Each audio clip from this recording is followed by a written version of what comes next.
Wanted to catch this flaming sumac before the sun went down completely, and the sun is going down so fast. But I thought all the sumac berries had already like finished their cycle and dried up and turned black and were all gone. And I got out here today and get a good focus on that. And these things they're tiny, but they've got that red powdery. And these things, they look like they're actually, well, this one's kind of a little more dried up looking, but those are still, yeah, definitely going to be usable, because I'm going to put those onto a tray and let the kind of let the seeds roll on down the hill on the tray, you know.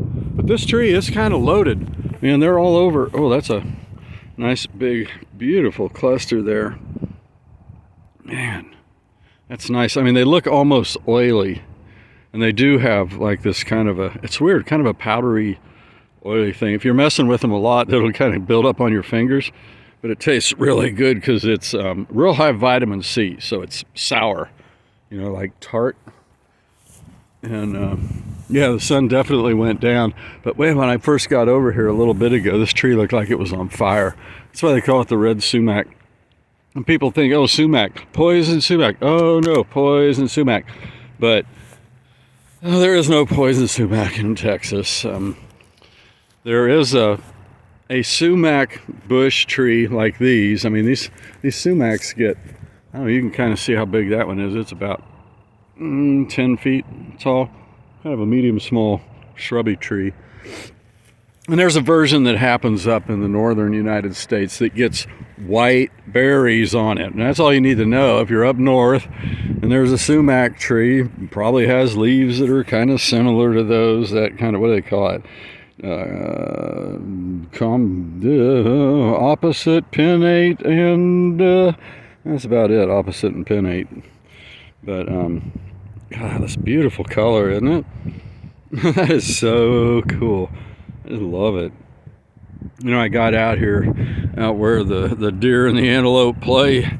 Yeah, I had to get out of the house, messing with insurance papers and all that kind of stuff all day. Plus, you know, it takes so much to stay alive.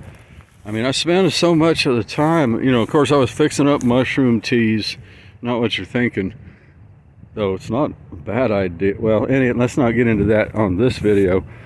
But you know, one of my roomies over there had a bit of a virus going on, and so I don't want to catch it, so I was making, I do this anyway, you know, with all those mushroom teas, your reishi and chaga, lion's mane. There's that agarita bush. That they're stickly. They're like it's kind of like a holly looking plant or something. You make a wreath with at Christmas time or something, but real stickly. But they get them red berries on them. They're good vitamin C too. But those sumac berries, aside from being high vitamin C, they've got those red, I mean like red in it. And that is the flavonoids. And those flavonoids and antioxidant things in those berries, the sumac berries, are, it's kind of hard walking on this stuff, this old land back here. But anyway, but yeah, you know, at 68 years old, I gotta, it seems like, you know, you get up and you start the day with a fish oil, you know, I'll use that cod liver oil, maybe chew up some other kind of fish oil thing, and then the brain pill, you know, the new fad brain pill is going to be your saffron. You know, I found a good deal for $10 on the saffron on Amazon, and I hope it's a good quality when it was a lot cheaper than all the others. That's a Weesach tree there. They get them little yellow balls on it. Looks like Horton Hears a Who, you know, covered with little yellow balls. But it's thorny, invasive, and people generally try to get it off of their ranch. Out here in the range, it doesn't matter much. Yeah, so yeah, first part of the day, you're fixing these teas, and then of course I get my good coffee going, and then I mean I've got to do stretches and the Tibetan rites. Need to show you that sometime.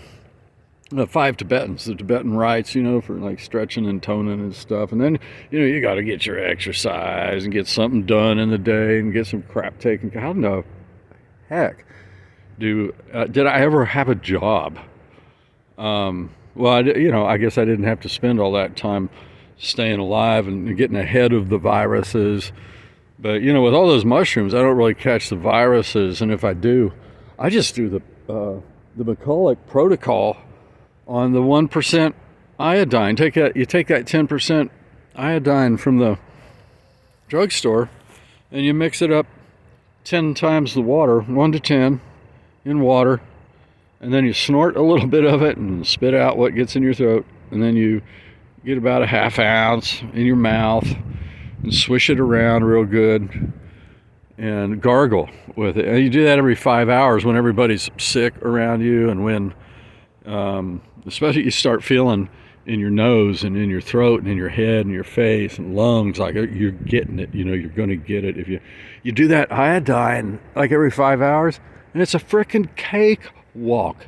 It doesn't matter if it's COVID or a flu or a cold. It doesn't. I never give a hoot about what the name of the thing is. Any virus, because I can knock it back. And when you do that, you get a 99% kill rate in 30 seconds in your face, your nose and throat. And so the numbers that go in your body are so low that your body has a chance to read what it is and build the antibodies specific and get ahead of it and stay with it.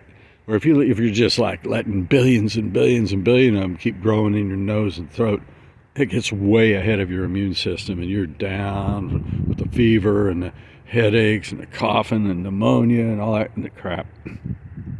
So I put a little bit of mullein in there too, for my lungs, and clear anything out that starts to gather. And it was starting to gather, I can feel it there in the top of my lungs. And I had that mullein and then with my tea, the mushroom tea with the dandelion in, especially the dandelion and burdock root.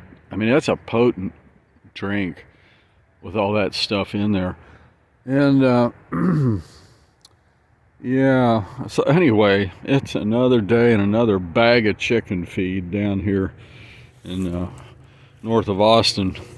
But it's good to have a little spot like this. It's undeveloped. It's going to be developed here soon. And but right now there's going to be some bunch of deer back in there, and we got the armadillos and the coyotes, and there's a big pond back here too. It's actually like some kind of a drainage pond from the city streets or something, but it's big and it's got birds and big water birds and stuff. Well, it looks like the sun went down.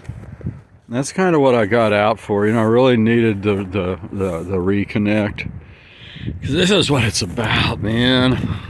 All that stuff, we're all just like going crazy trying to get ahead and keep up, and it's like, God, you got to stay connected and reconnect. If you make a habit of it and do whatever you got to do to get it done. Just check out, wow, these sumacs are so freaking beautiful.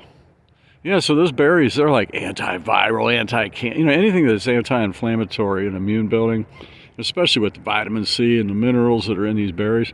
So after I roll them down the tray and I get all those berries kind of separated, I'll put them in the blender, because the seeds are real hard. Right, what was that I did? Maybe I scratched them through a sieve.